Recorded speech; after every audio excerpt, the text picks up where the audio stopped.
Ja, vi nu senast vi hade ölen en kava vi ta kom åren årsskifte. Och kaven har la helt lycka till 12 januari nu. Och ta för att räkna öligt land. Det blev överför och det blev så lågt i veckan och då blev det så reellt ekvisligt. Vi skrasade och halvfjärs överlopp innanför faktiskt inte så några timmar.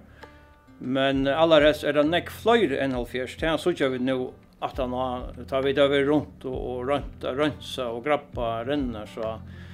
Det är alla sin kaven som knappt skulle ur fjällen och allt det regnet som var som har skapat alla ser överloppna.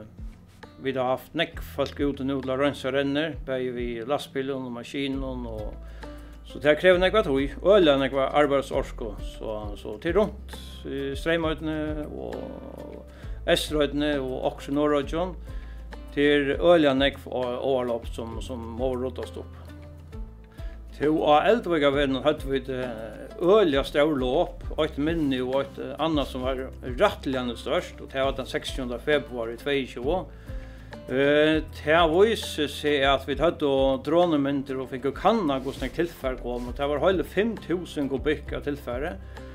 Och det gjorde det att vävren det var inte höjrande i några dagar och färsla mot skipast. Och ännu det, jag ser nu några år sedan så är vävren inte gjord ur attor och vävren är ringkonstante. Så det är inte länge tog jag få bött om vägen här 18 år, jag ser överloppande vistelser.